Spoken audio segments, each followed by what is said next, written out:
मित्रांनो, तुमची ही कामं पूर्ण होत नाही किंवा तुमच्या कामात विघ्न येतात, तर तुम्ही हे काम करायला पाहिजे. मित्रांनो, भरपूर वेळेस आपण खूप प्रयत्न करतो बिझनेसमध्ये, शिक्षणामध्ये किंवा नोकरी करण्यात किंवा फॅमिलीमध्ये. आपण बऱ्याचशा गोष्टी किंवा पर्सनल काही आपल्या गोष्टी असतील, आपण खूप प्रयत्न करतो, खूप धडपड करतो, धावपळ करतो. पण काही ना काही कुठेतरी चुकतं. आपले कामं ते पूर्ण होत नाही. मग रिलेशनशिपमध्ये असतील, परिवारामध्ये असतील, बिझनेसमध्ये असतील, शिक्षणात असतील किंवा नोकरीत असतील. आपल्याला कुठे ना कुठे काही ना काही अडचणींचा सामना करावा लागतो किंवा आपल्याला असं वाटतं की हे माझं काम पूर्ण झालं तर खूप चांगलं होईल, खूप बरं होईल. हे लवकर पूर्ण होऊ देत.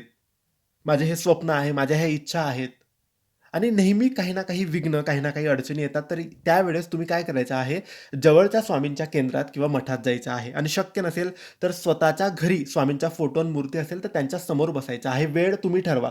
सकाळ, दुपार, संध्याकाळ, रात्र तुम्ही केव्हाही बसू शकतात. शांत बसा. अगरबत्ती, दिवा लावण्याची सुद्धा गरज नाही. शांत बसा. मनात जेही आहे, जेही काही सुरू आहे, जेही मागायचं आहे, ज्याही कामात अडचणी येत आहेत, ते सगळं काही स्वामींना सांगा.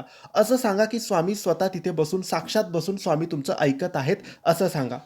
आणि स्वामींना विनंती करा, की "स्वामी माझ्या मदतीला या, माझी मदत करा, हे काम माझं पूर्ण होऊ द्या, माझे हे सर्व विघ्न, सर्व अडचणी दूर करा." असं स्वामींना प्रार्थना करा. आणि असं सांगा, की तुम्ही खऱ्या मनाने सांगत आहात. फक्त बोलायचं म्हणून बोलू नका.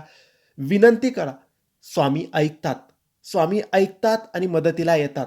मनुष्याच्या कोणत्या ना कोणत्या मनुष्याच्या रूपात येऊन तुमची मदत करून जातात. तुमचे कामं पूर्ण होतात. फक्त एक छोटंसं हे स्वामींना विनंती करायची आहे, स्वामींना प्रार्थना करायची आहे. फक्त मनात ती श्रद्धा आणि तो खरेपणा पाहिजे. मग स्वामी तुमचं नक्की ऐकतील आणि करून बघा मित्रांनो.